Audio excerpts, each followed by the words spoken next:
Nous devons aider le continent africain. To live with us, the European dream. Good friend of Taiwan. Europe 1, bonjour. Il est 6h52, votre revue de presse internationale sur Europe 1. Nous sommes d'abord en Algérie. Bonjour Nour Chahine.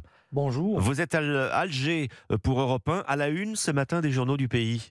Eh bien, c'est la situation économique de l'Algérie qui fait la une de tous les journaux, notamment en première page du Jeune Indépendant. Il met en titre « Les indicateurs sont au vert », un état des lieux favorable de la situation financière du pays dévoilé par le Premier ministre face aux députés. D'après les prévisions du gouvernement, l'Algérie devrait atteindre une croissance économique de 5,3% en 2023, indique le Soir d'Algérie. L'économie algérienne fait preuve de résilience malgré un contexte international fragile et incertain, poursuit le quotidien. Pour Algérie Éco, c'est la hausse continue des réserves de change qui mérite d'être relevée. Ces dernières frôlent les 85 milliards de dollars.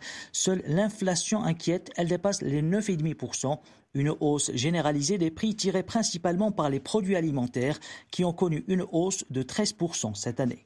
On part pour le Brésil avec vous, Jean-Claude Gérez. La presse brésilienne inquiète des conséquences du changement climatique sur le niveau de pollution atmosphérique. De quoi est-il question dans la presse ? De la fumée qui recouvre Manaus et plusieurs autres villes de l'Amazonie. Alors qu'une sécheresse historique frappe déjà la région depuis plusieurs semaines, le site G1 explique que les fumées des incendies provoquent de graves problèmes respiratoires. La Folha de São Paulo rapporte que la World Air Quality Index, une plateforme qui suit les niveaux de pollution dans le monde, a placé la ville parmi les pires de la planète. De son côté, CNN Brésil rappelle que plus de 9000 incendies ont été recensés depuis début septembre, dont une immense majorité sont le fait de grands propriétaires terriens. Le site spécialisé Amazonia Real explique le processus. Après avoir été déboisées, les terres sont brûlées pour aménager des aires de pâturage et permettre l'élevage de plus de bétail, dont le Brésil est déjà le premier exportateur mondial.